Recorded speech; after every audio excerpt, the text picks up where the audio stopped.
అసలు ఎట్లున్నారా మంచిగా welcome to my YouTube channel మా చిన్ని బొమ్మరిలో. సో సమ్మర్ హాలిడేస్ అయితే మా అమ్మమ్మ వాళ్ళ ఇంటికి అయితే వచ్చేసిన. సో మా అమ్మమ్మ నా కోసం స్పెషల్ చేసింది చూసేద్దాం రండి. సో అమ్మమ్మ ఏం చేసిన స్పెషల్ ఇవాళ? నీకోసం చికెన్ బిర్యానీ చేస్తున్నా నాన్న.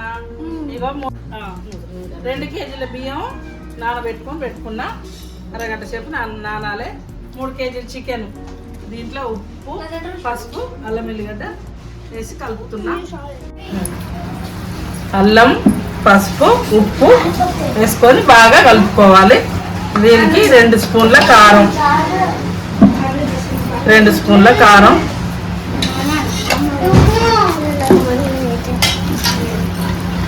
3 నిమ్మకాయలు రసం తీసి పిండుకున్నా.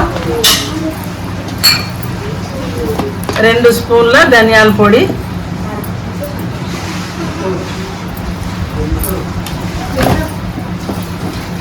1 వేయించిన ఆనియన్,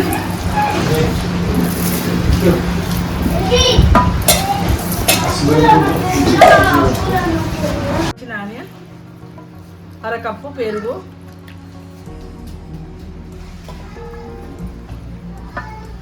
కొత్తిమీర, పుదీనా,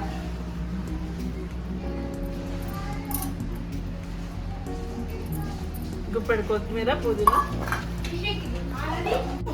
రైస్ ఉడకబెట్టుకోవడానికి 3 సేర్ల నీళ్ళు తీసుకున్నాం. దాంట్లో తగినంత ఉప్పు, 1 స్పూను ధనియాల పొడి,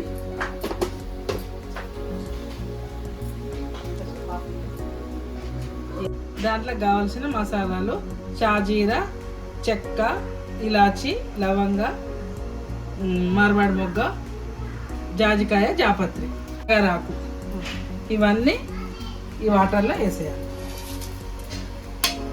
ఇవి బాగా మసిలినాక రైస్ వేసుకోవాలి. రైస్ కోసానికి ఎసరు పెట్టుకున్నాక అది మరిగేటప్పుడు ఒక 5-6 పచ్చిమిరపకాయలు, 5-6 పచ్చిమిరపకాయలు, 1 గుప్పెడు కొత్తిమీర, పుదీనా వేసుకోవాలి. 1/2 అవర్ నానబెట్టుకున్న రైస్, బాస్మతి రైస్ ఇప్పుడు ఎసట్లో వేస్తున్నాం.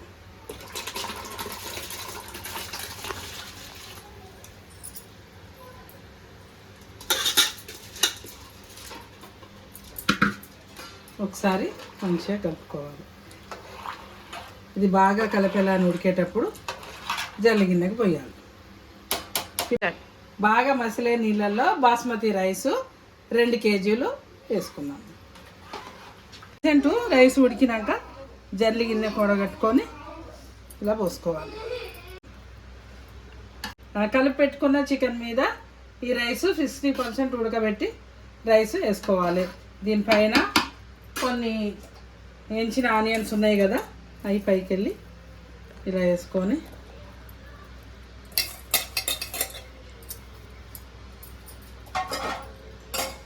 ఇలాగ దాంట్లో ఏంగా ఉన్న కొత్తిమీర, పుదీనా కొంచెం పైకి వేసుకోవాలి.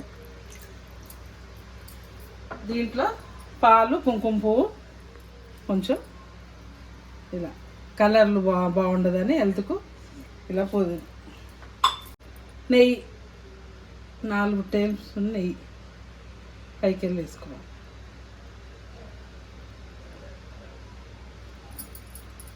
అంతే.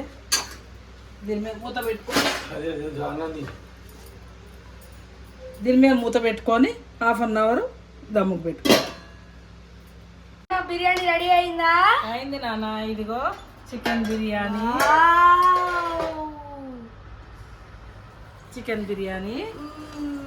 రైతా, మిర్చి మసాలా,